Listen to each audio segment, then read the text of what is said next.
Well, good evening, everyone, and welcome. This is one of the very first of this very last series of this year. We're coming so close to the end of this year, but we appreciate your time that you're coming along, and we can learn so much from not only cooking practically, but in theory as well. Before we start our cooking demonstration, we have some knowledge that we need to learn in regards to vegetarian lifestyle. So to begin our program this evening, I would like to invite Dominic to come forward to share this knowledge with you. Thank you. All right, thanks Larry, and it's glad to be here with you all, and with the familiar faces and new ones, so hope you'll enjoy the whole cooking demonstration as well as the lecture. Now I'm just giving a basic lecture about vegetarian lifestyle, and I guess what inspired me to do this or look into this and to share some information with you is because vegetarianism has been on the news lately. Can anyone think of something that was a headline really not that long ago, a few months ago?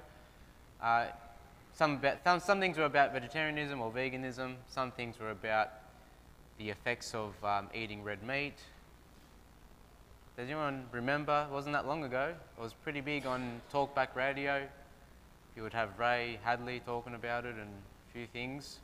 One was the World Health Organization made a statement declaring that red meat has high chances of causing, I should put up there, of causing cancer, especially colorectal cancer. And that was a big thing because the whole world eats basically red meat. And so they made this statement, and there was quite a bit of talk on the news and on talkback radio. So they mentioned there was two things. There was red meat and processed meat. So they said that processed meat, meaning the processed meat that's like salted or preserved or all these things that it's fiddled around with a bit, that is for sure directly linked to colorectal cancer. There's increased chances, or not just chances, there's increased risk of developing colorectal cancer by eating processed meat.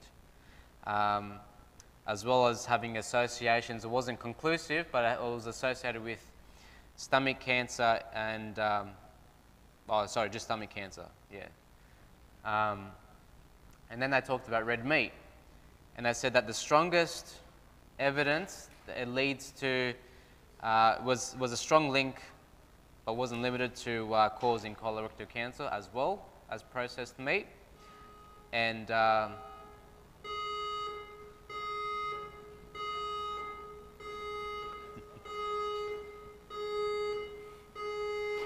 whoops. Sorry. Let's see what's happening there.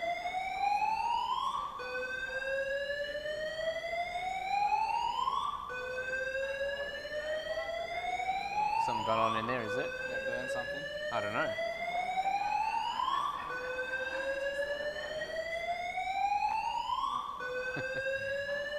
Maybe I'll wait.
excuse now to go a bit over time.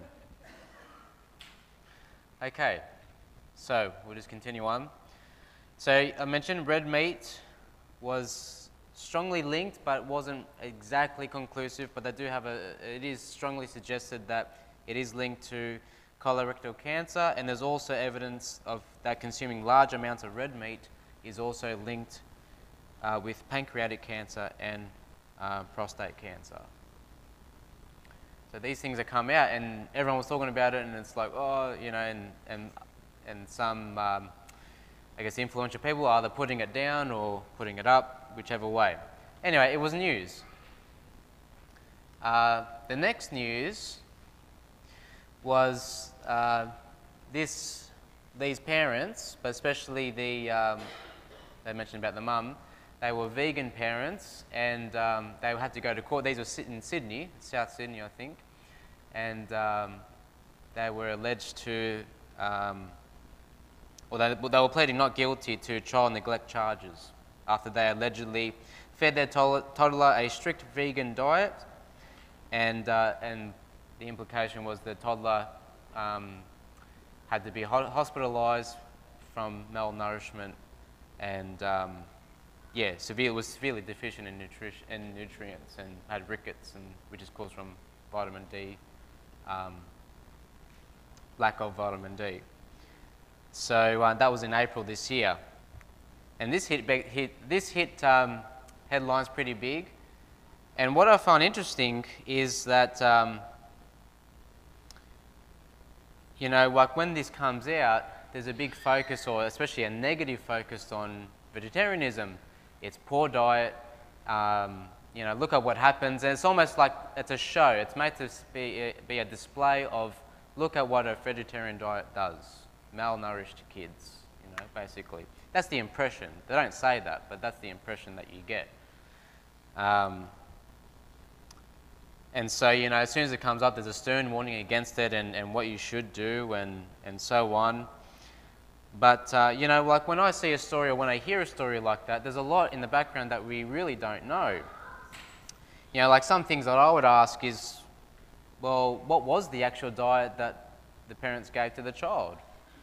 Just because it's vegetarian doesn't mean it's healthy, and doesn't mean it has a wide variety. I don't know what the parents gave that child. They just say strict vegan diet, but what does that look like? I don't know. What did they do? I mean, there's nothing wrong with, if it was negligence, it was negligence. That's fine, but you want to know the facts. Was it well-rounded? And if not, then, you know, that's very easy to happen, unfortunately. And it gives a bad name to vegetarianism as a whole. But then, what about all the other vegan parents who have their children, or feed their children vegan diets or vegetarian diets that aren't malnourished? Why is one highlighted but not the rest? You know, this is just how media plays on things, and so it's hard to get the real facts oftentimes. And actually, quite contrary to that, the US Academy of Nutrition and Dietetics, which is the professional organization of dietitians in the US, actually gives a tick to a well-planned vegetarian diet, including vegan, for all life stages, from pregnancy to lactation, from infancy to old age. They give a tick. But the key word is a well-planned vegetarian diet. And so that's the key. But you have this professional organisation, even in America, that say it's no problem. Vegan parents raising up children on a vegan diet or vegetarian diet.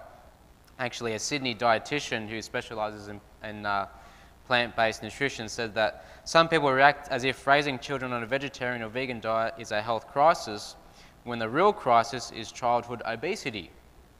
Why is not raised up as much as it is? And then she says, no one cares about protein until you say you're a vegetarian or vegan. Then everyone wants to know where your protein comes from. But if you don't say you're vegetarian, no one will ask you where does your protein come from, although you might not get hardly any.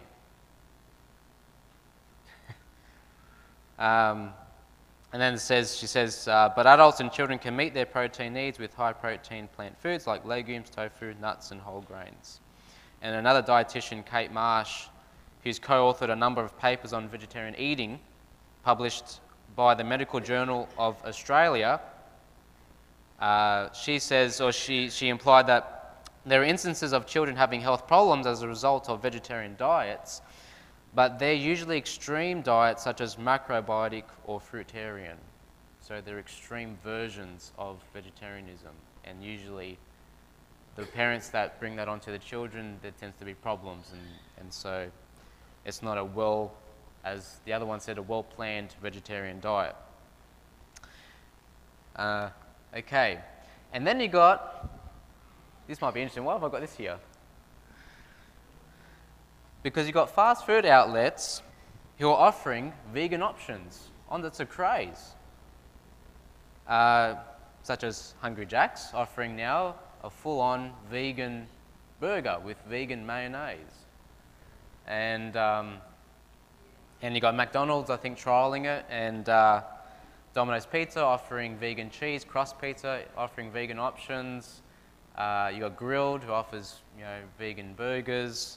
Zembrero offering vegan cheese on their burritos, and all these things, right? It's becoming a big thing.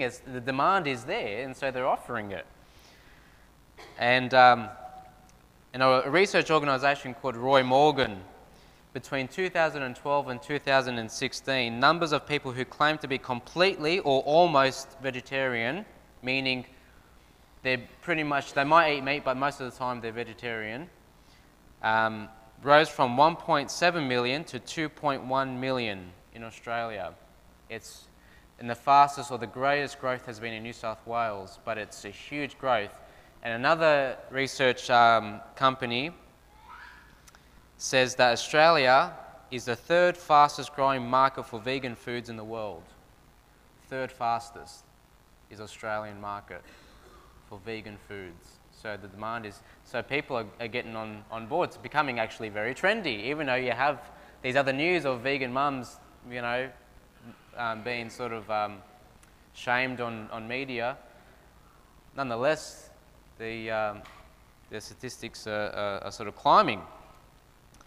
So I just wanted to look at, especially for tonight, myths about vegetarianism and facts, and then also, I guess, what does a healthy diet look like, a vegetarian diet, and what does an unhealthy vegetarian diet look like? Because you can be an unhealthy vegetarian, and the purpose of us holding cooking demonstrations like this is not to make you unhealthy vegetarians, it's to give you healthy recipes to be able to utilize in your daily life.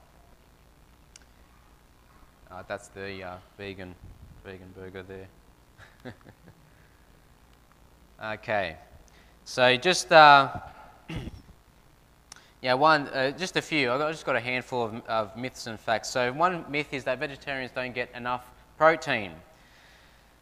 It's a myth. The fact is that vegetarians and vegans, you can quite easily get the protein that you need in foods like you see there in like tofu, beans, legumes, brown rice, dark leafy greens, nuts, algae like spirulina and chlorella. All these things are high in protein, and it's actually very easy to obtain not only enough protein but more than enough on a vegetarian and even vegan diet. It's not a fact. The myth is that vegetarians just eat the same food, just celery, carrots, and maybe celery sticks, and that's about it. Very boring. But when you're educated in how to cook vegetarian, which is the purpose of why we put these demonstrations on, is so that you can learn how to use a wide variety, so that vegetarianism is anything but boring and monotonous. I mean, think about it, right? Let me give you an example. I want you to tell me, just name them, the meats that are generally eaten and are bought and eaten here in Australia. Just yell them out. Beef, okay. What else? Lamb, okay. What else? Chicken, yeah. What else? Seafood, right? Fish, yeah. There's lots of fish, different things. Sorry? Pork? Duck, yeah. Polydoc's not a common thing, but yeah, it is sold in Eden, yeah, by communities. All right. Probably the main ones I would say is beef, veal, chicken, fish, and lamb. They're probably the main ones, and then there's obviously more that are sold, but they're not as common as those ones, right? And obviously you can do different things, different dishes with that amount, right? You can do quite a bit with beef, you can do quite a bit with fish, you know, there's different dishes. There's no doubt about that. But if I was to ask you to tell me or to name all the vegetables and fruits you can think of that are green, yell them out to me. Cabbage, all right. Kale, yeah. Spinach, cucumber. What's that? Lime? No. The leaf is. Okra, yeah. The list you've got on, right? You got zucchini, you got artichokes, broccoli, kiwi fruit, pears, peas, grapes, asparagus, green capsicums, leeks, all these leafy greens, right? The list goes on and on. That's just one colour. We only name one colour. If we go through the reds and the yellows and the purples, you've got a whole bunch more. How much variety is there in a plant-based diet? And with each one of those articles of vegetables and fruits, how much you can do with each of them, different dishes, just like you could do with the meats, right? But there's so much more variety. So vegetarianism is far from being boring and monotonous. It's actually exciting to learn how to use different vegetables. I mean, me and my wife, we're foodies. We just love, I mean, I've got an Italian background. I grew up with cooking. I love cooking. I love food. I love being able to bake things and whatever, and just any you know, culture, food, doesn't matter, Asian or Middle Eastern or European, or just love it. Actually, we had a friend's house just recently, and they had this German, they were German descendants, so they've got German food, and we had some things there, and just beautiful, just, yeah, just love it. Okay, another myth is that, actually it's probably not that one there. Anyway, we can go to that one. That vegetarians are nutritionally deficient. So, although, you know, especially more so vegans can be prone to, say, B12 deficiency and do probably need to supplement, generally vegetarians don't need to supplement because they can get that through dairy and eggs. But again, if we include a wide variety of like those fruits and veggies that we just sort of mentioned and threw out there, especially involving fruits, vegetables, and also really including the whole grains and the nuts and the seeds, and not just focusing on wheat, but using other things, millet and quinoa and rye and other grains, you know, really throw it in there and you can get your nutrition sufficient for your body. Okay. Another one is that if I go vegetarian, I'll always be hungry. How can I be vegetarian? I could go full-time vegetarian, I'll be starving. What do you guys eat? So on a poor vegetarian diet, that might be the case if you're only going to eat carrots and celery sticks. But on a healthy one, it's anything but the truth. So again, when you incorporate a diet, especially with high fibre, and you're containing the right amounts of fat and protein, you actually feel more full than on a meat diet for a longer period of time. That fibre is going to stabilise your blood sugar levels so they don't spike up and down. It's just going to be a steady rise and a steady descend in your energy. And so it's actually, you won't feel hungry at all. I think I've got a picture there. You know, like 400 calories. I mean, we use kilojoules in Australia, but same point anyway. Oil, and then you've got 400 calories of chicken. So you imagine if 400 calories was a daily limit, let's just say, or the meal limit, for example, you've already reached that amount with that chicken, but you're not full yet. You still got a lot of room there. You still want to eat more. So you see how easy it becomes to gain weight because you're overeating, because you're not feeling full, you're not getting that fibre like you do from those vegetables where you can fill up your whole stomach with the same amount of 400 calories as that chicken. but you feel full. And you're not going over, and you're going to be less prone to gain weight. So these are great advantages, right, in sort of vegetarianism. So unhealthy versus healthy. I'll just give you an example, right, of what a unhealthy vegetarian might look like. So you might wake up in the morning, and this is vegetarian, right? This is not just unhealthy, I'm talking vegetarian. So you wake up in the morning, and you have your cup of coffee. And then you rush off to work, and you've got a muesli bar, and you have your muesli bar while you're driving, rushing off to work.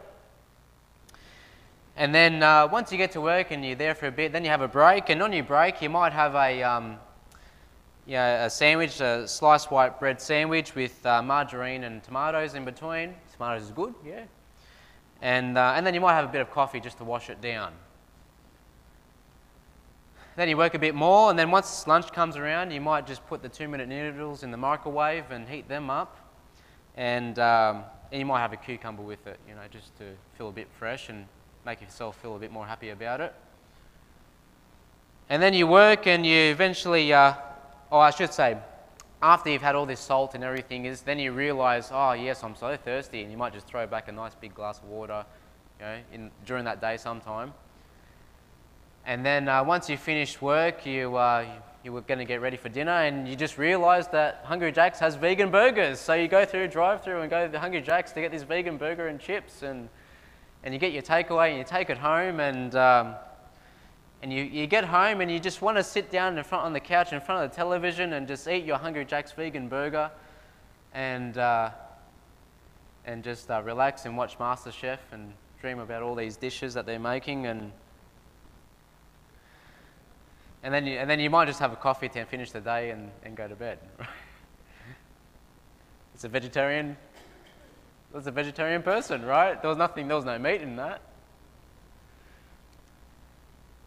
You see how easy it is to be you can be an unhealthy vegetarian, right? And we can slip into these habits sometimes, and the point is not to get down on it, but to always examine ourselves and sort of, especially as it comes into spring and summer, we feel a bit more happier, a bit more light, and you sort of want to fix our health up a bit, hopefully. And when you look at like a lifestyle like that, a day like that, there's no exercise, coffee's dehydrating you, there's no complex carbohydrates, it's all simple, white bread, noodles, and all these things. It's refined. There's no consistency, you're just eating all over the place. You go to bed straight after eating a meal and having coffee, and you have no recreation, you just watch TV, you sit in front of an idiot box and just, just lose some brain cells, and then you go to bed. Whereas, if we can look at another vegetarian lifestyle, another vegetarian day, you can wake up and have some lemon water, You can, once you do that, you can get up and have some exercise, whatever it is, that you prefer to do. There's different exercises. Get ready for the day. Not only exercise, but even have personal time for yourself, where you can, as a Christian, you can read the Bible, or you just meditate, or just, you can just nurture yourself. You might have a green drink in your day, something like spirulina, or you might add these things as supplements to get the protein, to get the omega-3s and these fatty acids that you don't get in other foods. For breakfast might be a chia pudding with berries, and you can make that the day before. It's not hard. Like, you don't have to make it on that morning. If you just prepare yourself, that's done in the night before. And you can just throw your berries on top fresh, and it's finished, And you might ground some seeds up. That only takes a minute, and put it on top. You just get the extra fiber and nutrition. Have your water in between meals when you have them. For lunch might be after getting to work or whatever it is. You might have something. Everything. It's about preparation. It's about planning your week, planning your days.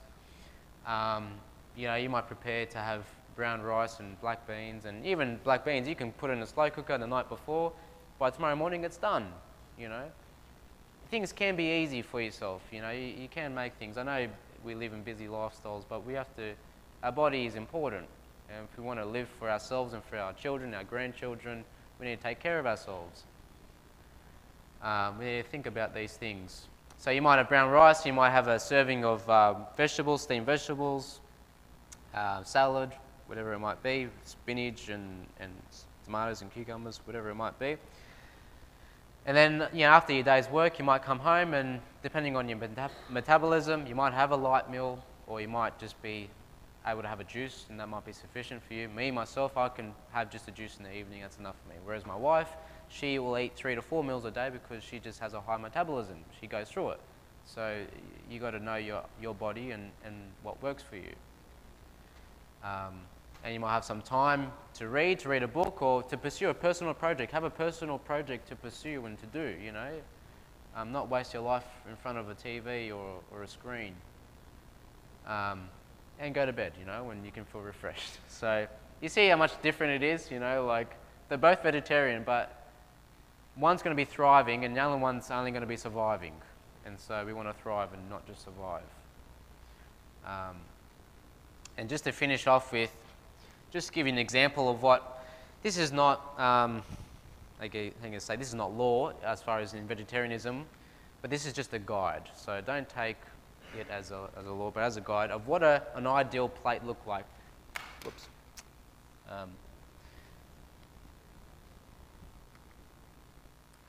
Now, especially me and my wife, we try and focus on, on having a really nice plate every day, nice lunches, and that you get your nutrition in each meal, And you might want to look it up. There's things called nourishment bowls, and they're very good concepts. It's sort of, we've been applying it in our lifestyle, and it's actually been quite good to be able to, in a balanced way, get your protein, carbohydrates, fresh vegetables, and things like that. Anyway, this is just the general thing. What your plate might look like. Imagine that that's your plate, just a rough guide.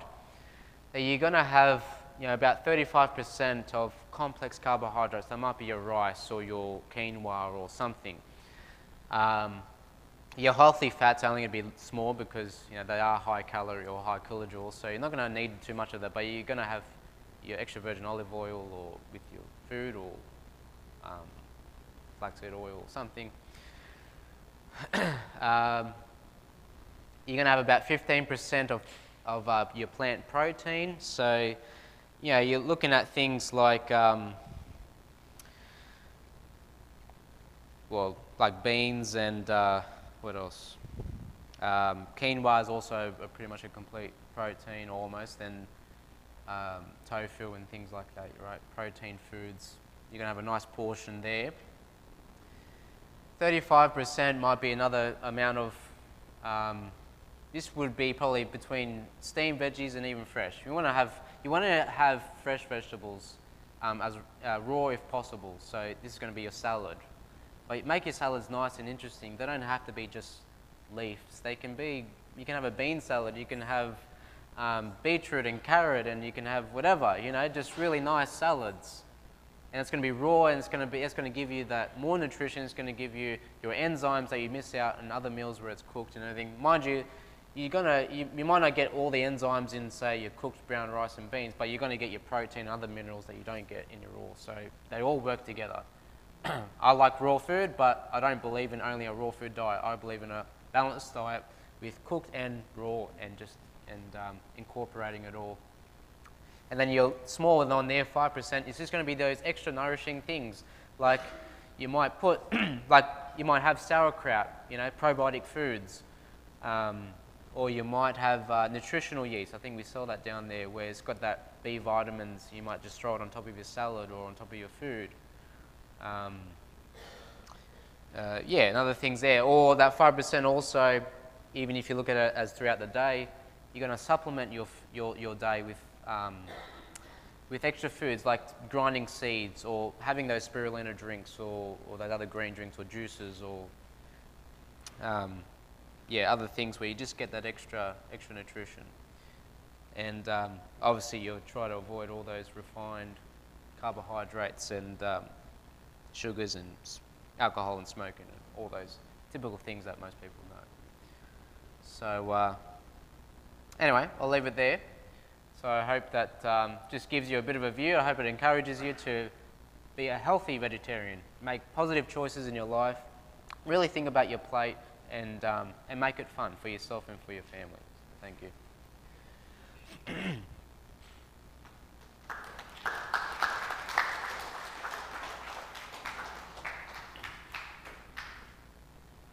Thank you, Dominic. I hope that our books are ready to come forward and they present what they need to present, and you have a chance to taste some samples of what they're presenting tonight. If you are the first one, your first time here, or everyone's here before, this is your first time, the restroom is just around the corner here in the alleyway, is there. If there's a fire alarm comes up again, then I will direct you to the car park in the front for the assembly there. But it's just a false alarm. So it's good that everyone's alert that, oh, what's going on. So I'm happy for that. So hopefully that we're not going to have a real fire tonight during this cooking demo. But I hope that you have a very good night and you can have a taste of the food that they're going to present tonight. First, here there's eggplant and cauliflower rolls.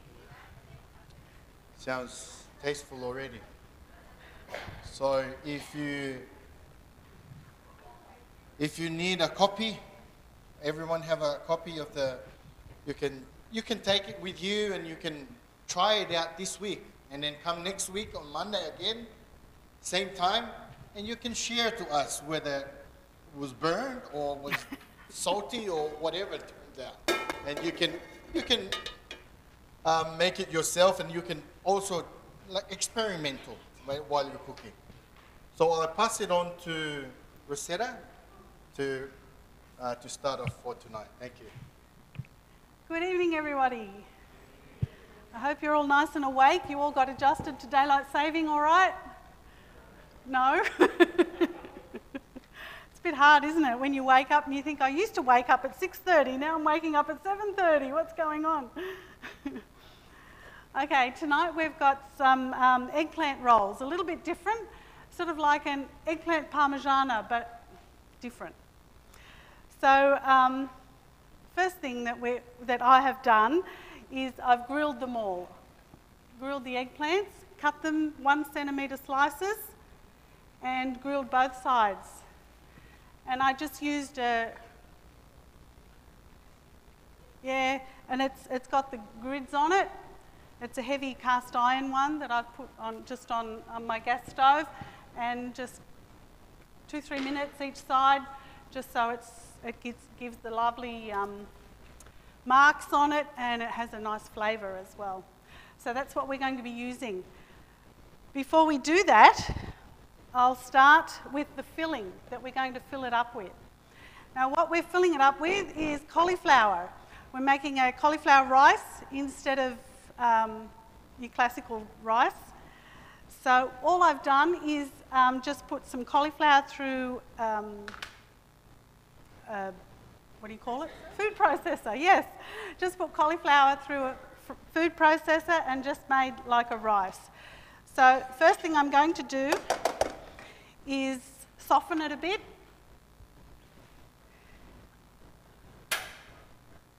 Is this supposed to turn on automatically?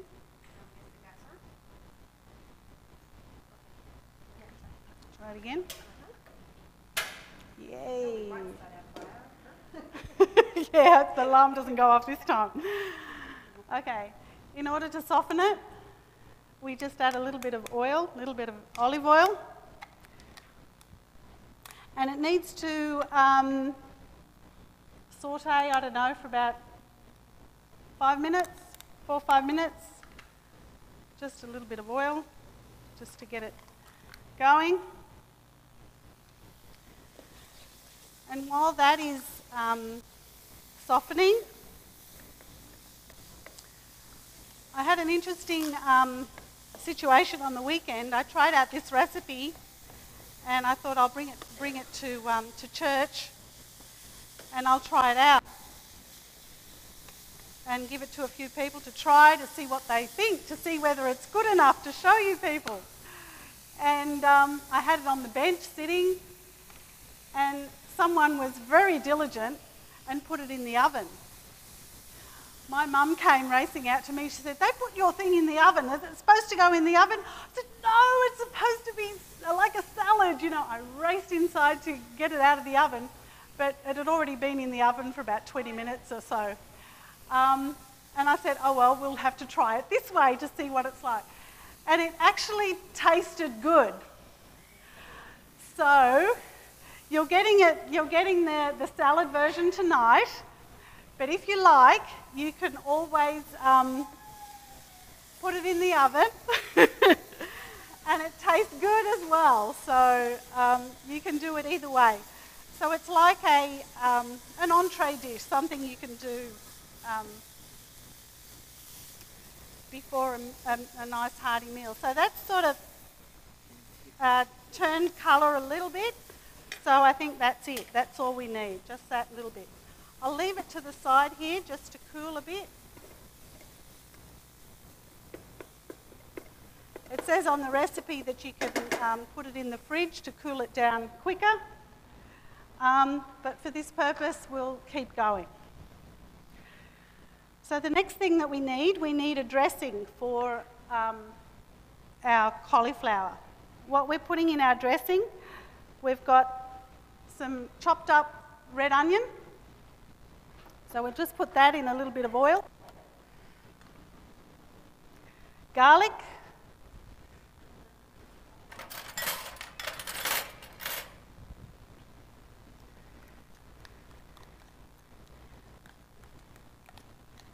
Minced garlic.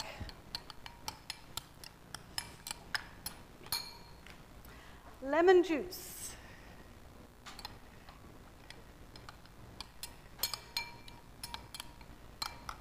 And salt. You can leave the salt out at this stage. What I've done with the eggplant, when I made the eggplant, I brushed it with olive oil and put salt on it, sprinkled it with salt, and then I put it in the pan and grilled it. So if you feel that that's enough salt, that's fine. When I first made it, that's what I did. Some people tried it and some said it was delicious, some said, "Oh, needs more salt." So it's up to you. You can add more salt at this stage into the dressing. I didn't put any in yet, did I? Just testing ya. Okay.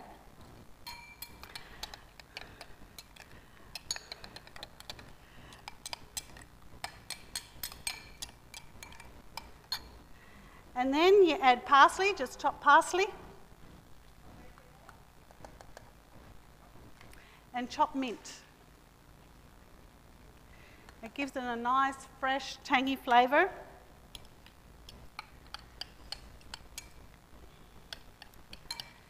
Mix it all up.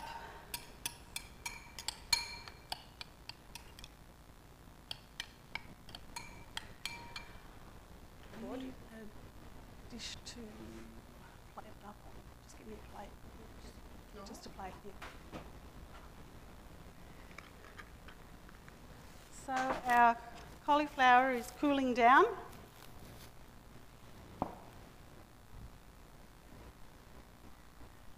I'll mix it in here.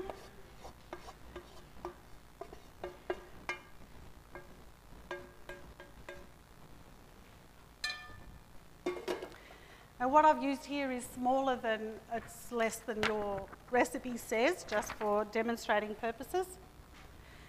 And then in the cauliflower, we add the dressing.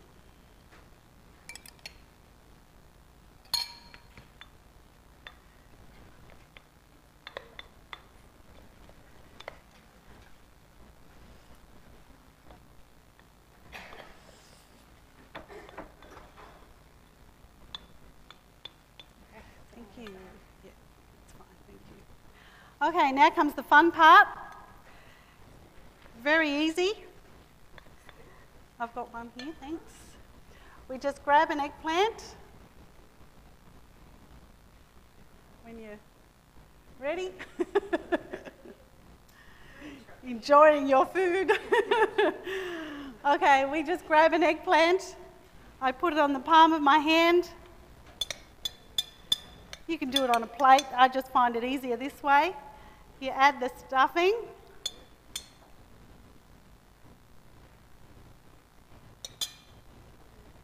And you put the stuffing on the rounder side, the bigger side, and then just fold it over and put it on your plate. You do it again. And you can put it in a baking tray. Make a whole lot of them. Put them in a baking tray. Thank you. Or you can serve them up individually just for people to eat like an entree. Or put them in a baking tray and in the oven. And then you've got them nice and warm. A little bit cooked, a little bit more cooked than what it is. Because it's not totally raw. The eggplant's been grilled. The cauliflower's been softened. What do you think? Does it taste okay? Oh yes. You can also add mayonnaise with it if you like. Drizzle some mayonnaise on top. We've given you the recipe. We're not actually making it tonight, but we have made it many times previously. So you can try out, if you like it with the mayonnaise on top, you can add like a garlic aioli if you like as well. Anything that you like. And that's our first recipe tonight. Does everybody get one? Yep. Okay.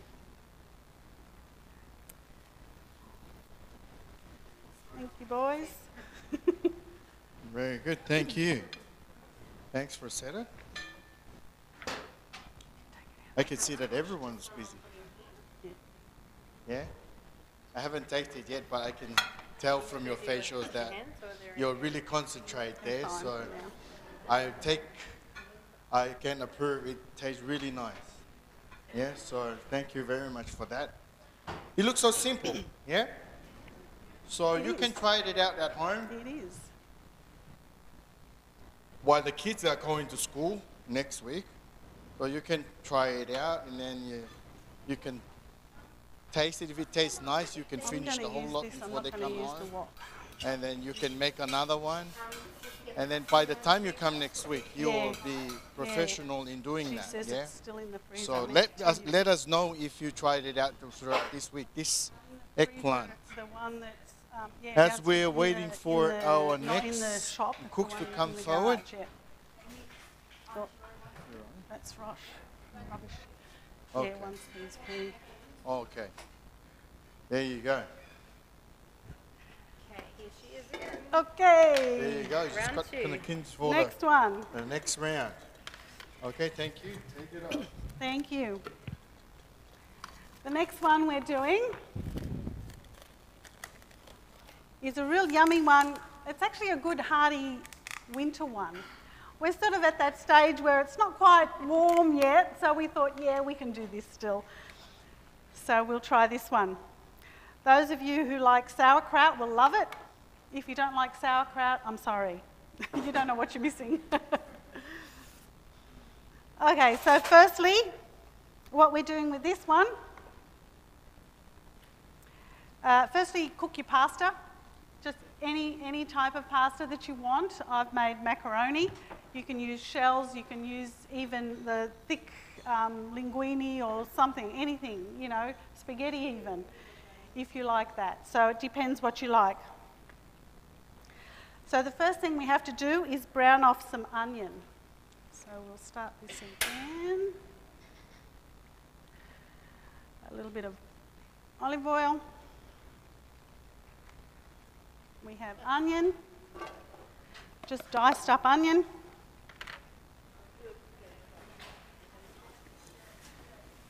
And nothing smells better in the kitchen. If the people are hungry, just fry up some onion. Everyone thinks, oh yeah, food's coming.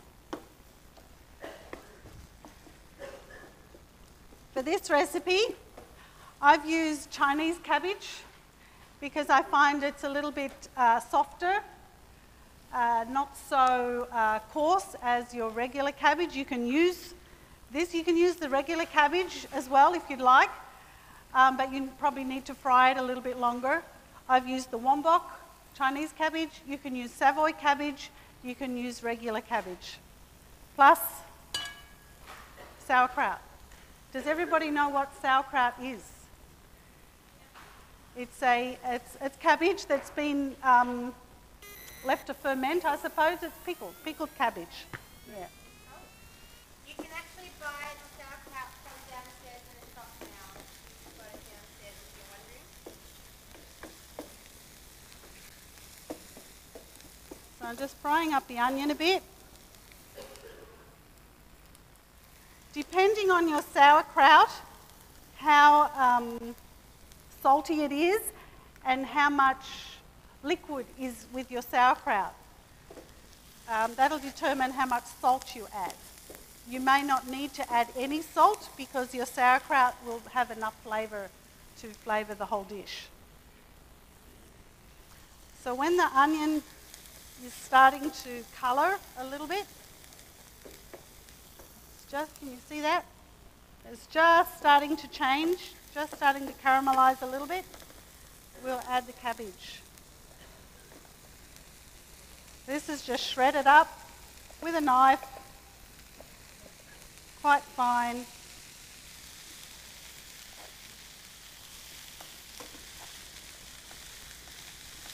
The salt will help the cabbage to wilt as well. When you add the salt to the dish, it'll just help it wilt, cook up quicker. Those of you who are from Europe have probably had this before.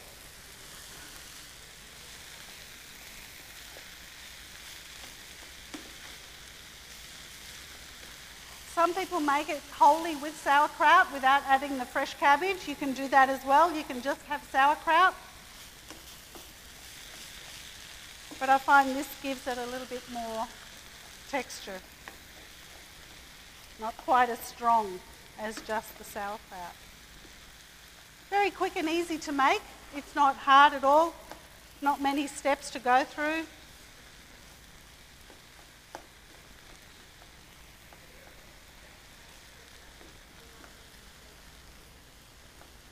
Sorry?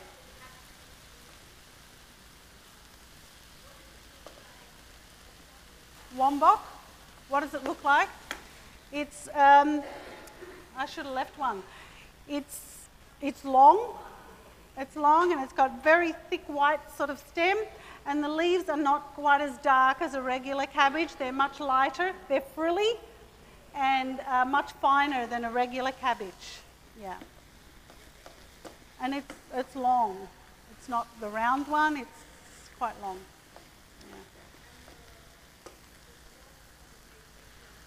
Yeah, the stalks are a bit thicker, yeah. Not as thick as a regular cabbage, like you can use them in this. A regular cabbage, you'd probably have to chop them out because they'd be too tough.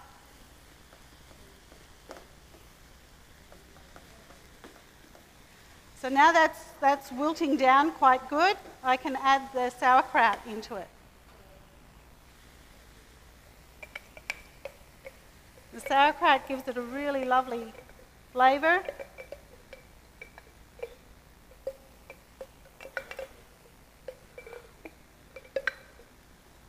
And that, of course, depends on how strong a flavour you want it, how much sauerkraut you actually add to the dish. As I said, some people just put straight sauerkraut without putting the fresh cabbage in, which is fine too if you like sauerkraut.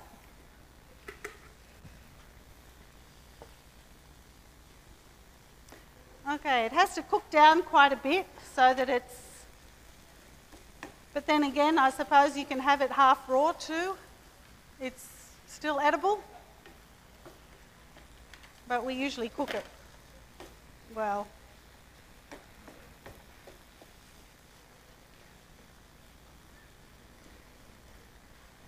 Once the pasta has cooked down, it's just a matter of adding it to the... once the cabbage is cooked down, it's just a matter of adding it to the pasta and serving it up. It's actually nice to make in advance as well. It's lovely when it infuses the flavours. When it sits for a little bit, it's probably better than having it, straight away. Another thing is my father, he's big on cabbage salad. So he'll make his cabbage salad every Sabbath that we come to church. We have a potluck lunch, and he makes his big cabbage salad. Now, if that doesn't all get eaten, my mum does this. She fries it up the next day, and they have pasta. So you can also do that as well. Yeah, you can use up your leftover That's shredded it. cabbage. That's right.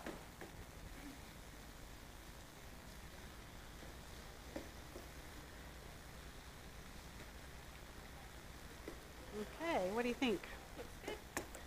Looking good?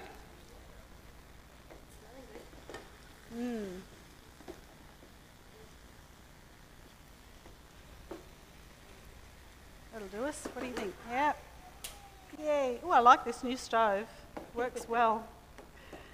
Better than our last one. Much better. Okay, that's not going to crack if I do that. Maybe I should put it in this way. Okay, then it's just a matter of adding your pasta.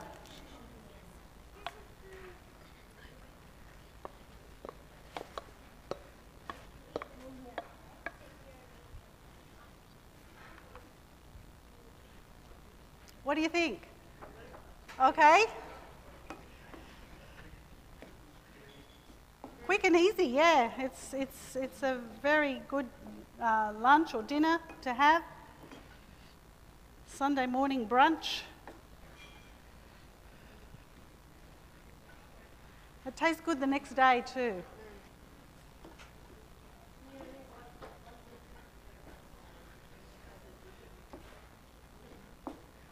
Voila, that's it.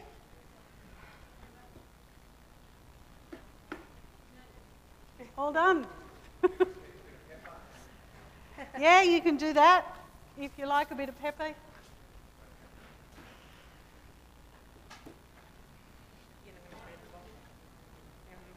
No, I'm worried it might crack a bag.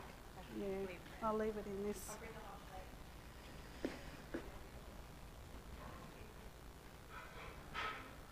You can also add a little paprika if you want to. When you're frying up the onion, you can add a little bit of paprika. That just gives it a bit more colour. You can do that as well. So it doesn't look so yellow.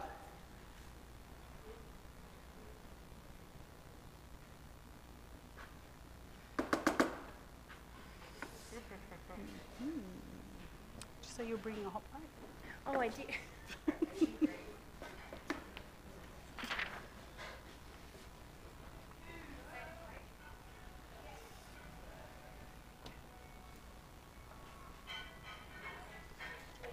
All right, thank you, Rosetta, for the pasta. That tastes very nice, yeah? I haven't tasted either, but I can tell that it tastes very nice. I'm waiting, maybe they're presenting what they're doing now, and then I'll eat it fresh maybe after, yeah? The leftovers. Okay. Amy? Okay, so I think that's... I think Rosetta had enough for tonight. So now we'll pass it on to Amy. Thank you.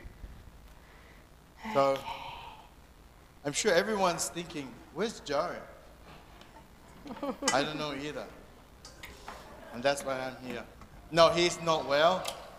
Hopefully that he will be here next week. But we pray and hope that he will be a lot better next week. He's okay, but he's not 100%. We want 100%, yeah? Like our fruit tonight, it should be 100%. Do you think? So, Okay. Just leave it here. No, you do this. so make sure that we have a shop downstairs. If you need some ingredients, make sure you can make your way down there in the shop. Sister Waymark, she's waiting down there. She's already organized and trying to make things a lot easier and more prepared for anyone who wants to buy something for tonight. It open every Mondays that we have our cooking demonstration as well. all throughout the week as well, we're open till 5:30. So if you Should I want to move the come cake along, into there's here or not? always someone downstairs Just in the wait. office and in the shop to help me you do out it. with that. But now, you ready? Yep. Okay, so take it away. Okay, who here is a sweet tooth? Yeah, no? All right, well, we have a very yummy orange semolina cake to show you. Now, this isn't the healthiest cake, so maybe not to be made every week, but it is beautiful, okay? So we thought this is more of a treat cake. Okay. So first off, we need to get our spring form tin, or just a normal cake tin is fine. We need to get it lined with baking paper. So Mum's going to show you all a bit of a trick to line a tin like this. Okay, because I haven't got much space, I'll just tell you what I'm going to do, and then I'll go over there and I'll do it while you're watching Amy, okay? I'm going to roll this and draw a line the width that I need. So I'm going to draw a line along there and cut that edge out. That's going to be for the inside of the tin. Then on this other side, I'm going to draw a line about a centimetre or half an inch if you're in the old school, around the edge, so it's over the edge, and then I'll show you what I'll do with it, okay? So I'll let Amy take on from now. I'll just go over here.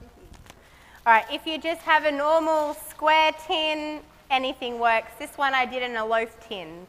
So just make sure it's lined and the cake will turn out beautiful. Okay, so first we put our vegan butter in, just like a margarine.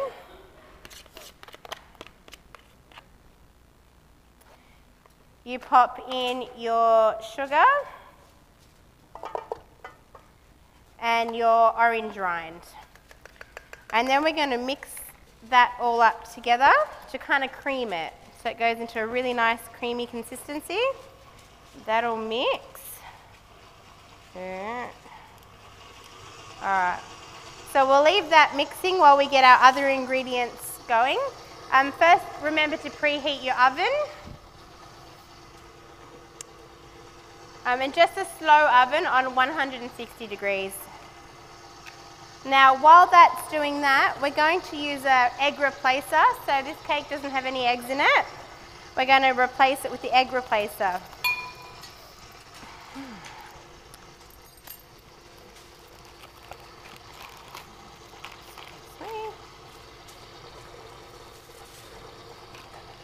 So we're going to put 4 tablespoons. Oh, sorry, teaspoons, not tablespoons.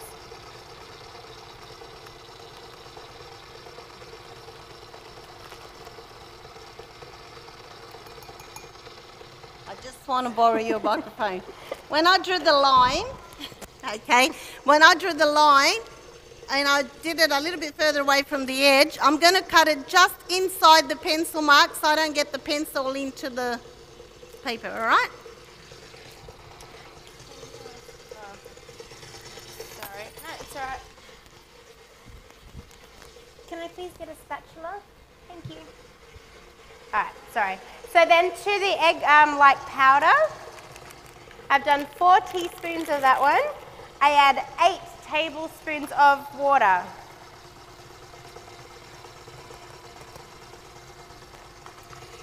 And we're just going to whisk that up.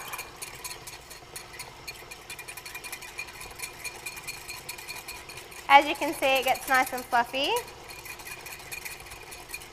Thank you.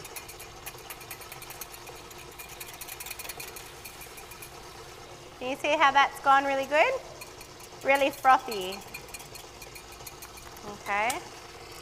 So I'll just show you all. It's kind of combined everything. So now we're going to add the no edge, scrape the edges. And we're going to add the no egg very slowly. into the mixture.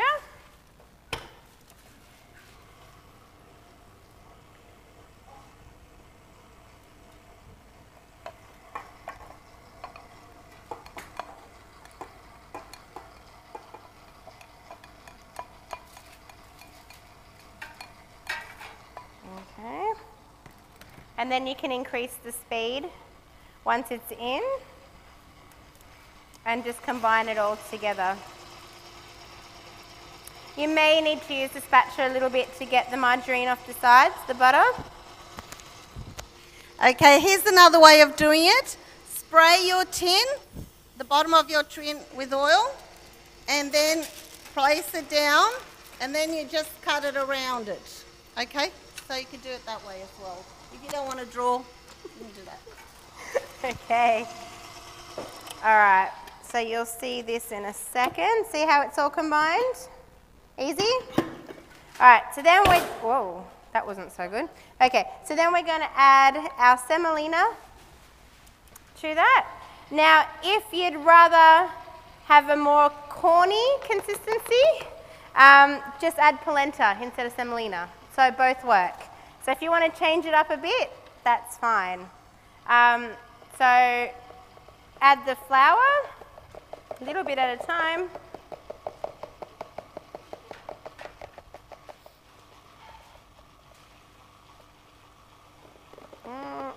Getting there. And it'll be quite dry, so that's when we add our milk. It's pretty simple. Yeah, everything pretty much just goes in. Bring it up fast, and we're nearly ready for that tin. Okay. Now the tin, it looks like this. Okay, that's nice there. All you do now, don't worry about that hangover. All you do now is put the other part into it. Sorry. No, Yep. Open it up.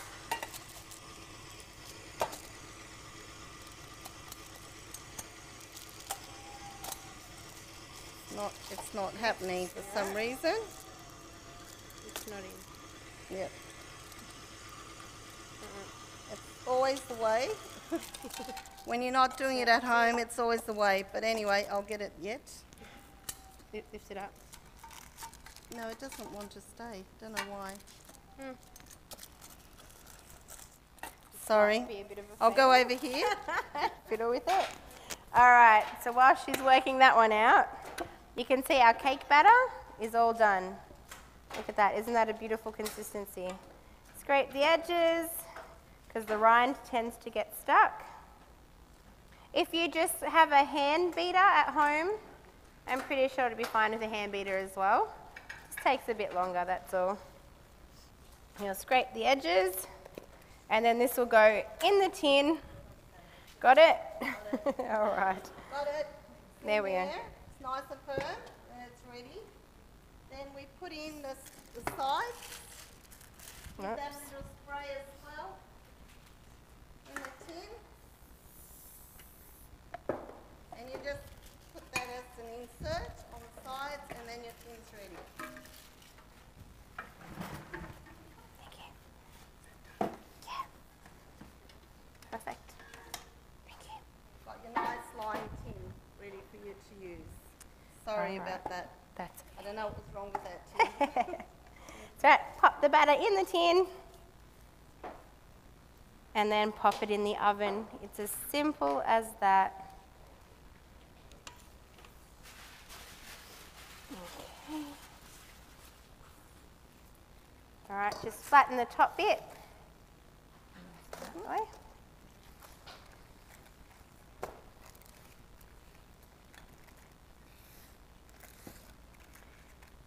And if you have a child at home, give them the spatula to lick. All right, and that's your cake. Very easy. So while that's baking in the oven, we get a small saucepan, depending on the quantity, of course. Oh, okay. Oh, no. All right, so in our saucepan, we add water. Now this is to make the syrup. Now the one on display, I haven't added the syrup. Some people like to add the syrup straight away after it's warm, so it soaks into the cake. If you want it more of like a bread dough type thing, like this one on the front, you can just add the syrup later. It's up to you when you want to add it. Or you can have it without syrup if you don't really like the syrup. So we add the water, orange juice, and we've got some raw sugar. Whoops.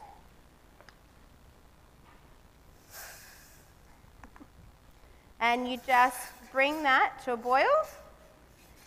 And we have used the lemon zest. We zested the lemons, and then we've just sliced up not lemons, sorry, oranges. Where's my mind? The oranges, we've zested them, then we just cut them in slices for the cake.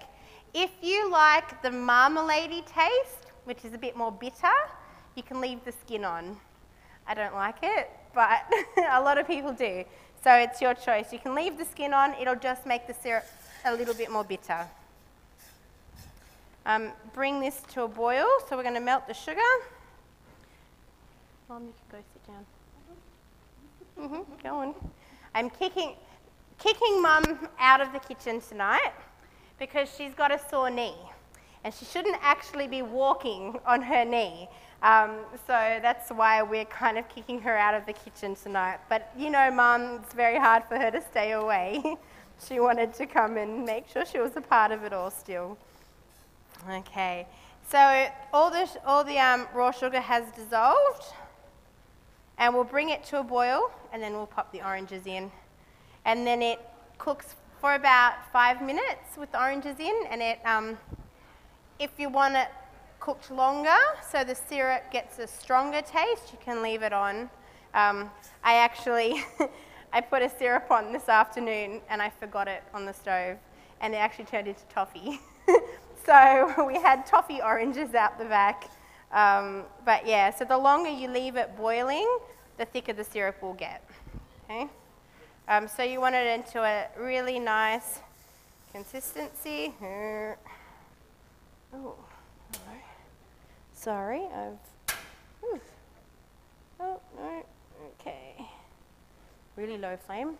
Then we add the oranges to that syrup. Sorry, I'm going to use my fingers. They're a bit stuck. And that's it. Once your cake comes out of the oven, poke some, if you want the syrup in straight away, poke some holes in the top and just pour the syrup over it, and you get a beautiful syrupy, moist cake. That's it. You can give Viv a call, yeah. So to go with this cake, Vivian's going to come and demonstrate a really easy, quick orange ice cream. Does everyone like ice cream? And the ice cream is actually really healthy too. So kind of takes over the cake a little bit. Okay.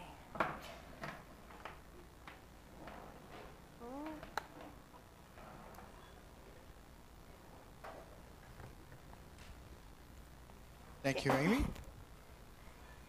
So that cake tastes very nice, yeah? They haven't tried it yet. Oh, I'm Looks just checking. good. Okay, so we're gonna, Vivian's gonna share how to make the ice cream, and then we'll see how the ice cream and the cake comes together. So keep patient. Keep smiling, and look that someone is gonna be cranky because one demonstration is done, but there's nothing to taste. It's coming.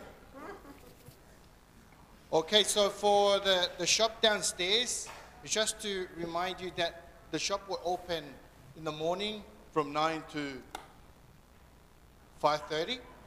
And on Friday, they open at 9, and then they close at 1 o'clock, the latest. So try to be here before 12, I would say, because if you try to be here by 1, probably you'll come here maybe 2 or 3 o'clock already. So try to aim to be here by 12, and you will be here before 1. Yeah, so I hope it happened that way. Yeah, so I'll pass it on to Vivian to demonstrate the ice cream. Good evening, everybody. This is a lovely accompaniment to the orange cake that Amy's just made. You'll find out in a second. So to start off with, what you'll have to do is get 3 oranges, peel them, slice them, and freeze them. So we had them frozen in a bag, and we've gone out and separated them, which is kind of a tricky job because they're frozen, but to blend them easier, you don't want a massive chunk of them. So just separate them out. It helps with the blending. Or if you have the space, lay them out on a tray when you freeze them. Saves you having to separate them out later. So that just goes straight in. Easy peasy. Then we've got half a cup of maple syrup. So I'm just going to measure that out. Thank you. Oh, that's a flip top. Thank you. Half a cup of maple syrup. This is a dessert you can feel good about eating.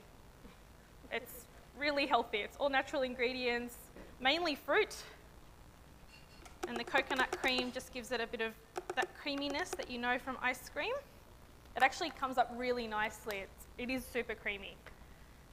So then it's 3/4 of a cup of coconut cream. And then the 2 tablespoons of lemon juice. Easy. Put the lid back on. Don't forget the lid. That's happened before. And then we just start really slowly, trying to blend all the ingredients together. And you up the speed.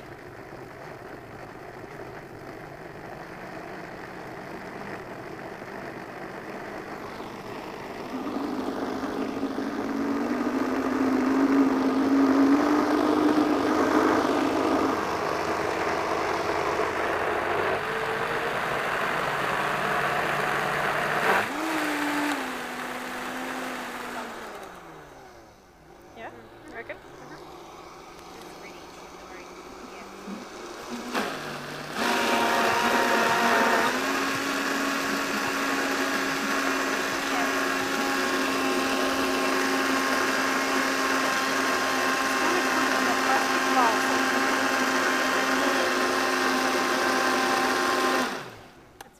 Okay, that's pretty much it. If you keep blending it, it'll eventually melt, so you don't want to over-blend it if you want to eat it straight away. Otherwise, you can put it in the freezer to refreeze. It's already gone a little bit soft, but it's not bad. Nice and creamy. Yeah. So you can either eat that straight away. It's kind of sloppy. It's more like a really thick smoothie at the moment. But if you put it back in the freezer for a couple of hours, it'll freeze up really good, and it's like a really good gelato consistency. And that's pretty much it. How do you like it? What do you think? Can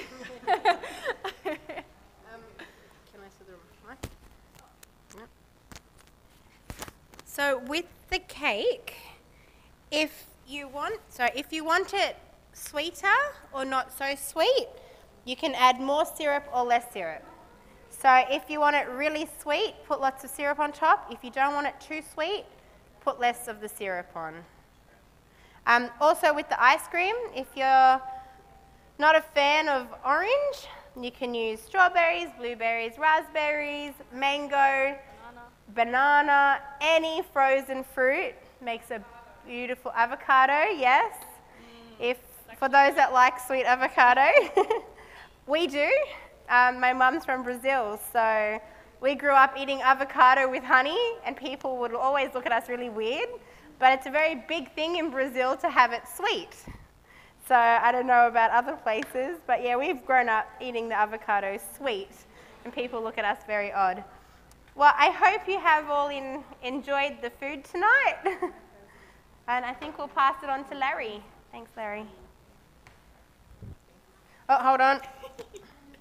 Just to explain, I have dished it out into a glass container, but don't put it in a glass container if you're putting it in the freezer. It may crack the container. Make sure you're using a plastic one, just to flag that.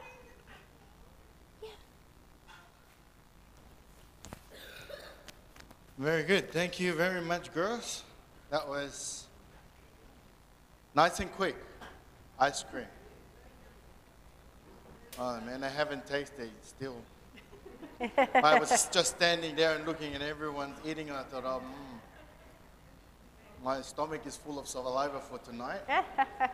But it's all good. So we thank you very much for your coming along. And I hope you had a good night tonight. And I hope you enjoyed this program tonight. And I would like to encourage you, go home and do it. Yeah, I would love to come around and visit you at home and see how the ice cream turned out and all this stuff too. The reason why I say ice cream because I really like ice cream. Yeah. So thank you very much for everyone who participated tonight in presenting, and thank you very much for coming along. And I would like to invite you again to come along next week. 7:30 we'll start again, but bring along some friends that you have. If you know their phone number, call them to make sure that they come along and share this opportunity of vegetarian lifestyle. Yeah, so it's very good to go that way because it's easy and things that you make fresh from home. You don't know what they put in the ice cream you buy from the shop and the things that they frozen and you buy it and then put straight. They said it's quicker. But if you make it yourself at home, it will be fresh. You know what's in it, and you know that you eat it, your joy, because you made it with an understanding that you're eating what you made. So, just quickly, Larry. So, did anybody have any questions for anybody from tonight's meal, or it was all pretty self-explanatory? Yeah. Okay. If you think of something, come back to us next week. Okay, so thank you very much for that, and thank you for everyone that they were doing all small bits and pieces for tonight. And I hope you have a good night and come along next week. Take care and have a good night. Also, we have a donation box here. You can help us along with that. Everything else here is running for free, but if you think that it's worth something, so it's up to you. You can put it's free will donations. Yeah. So, but as they all coming along, there's 1, 2 people presenting, 3 people presenting here, but there's other people as well busy here and there. They show up to do all the work for tonight. So, thank you very much.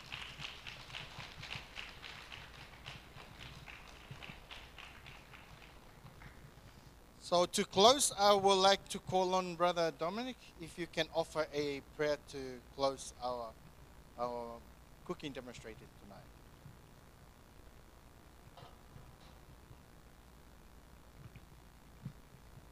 Okay, we'll just bow our heads. Dear Heavenly Father, we thank you for your love and your goodness, and we thank you for this evening, and we thank you for the life that you give to us. And we pray that you'll help us to have it in our hearts to take care of our bodies and to enjoy the things that you have created and to learn of these things. So we thank you. We pray for your blessing and for the safe traveling of all here. In Jesus' name, amen. Thank you.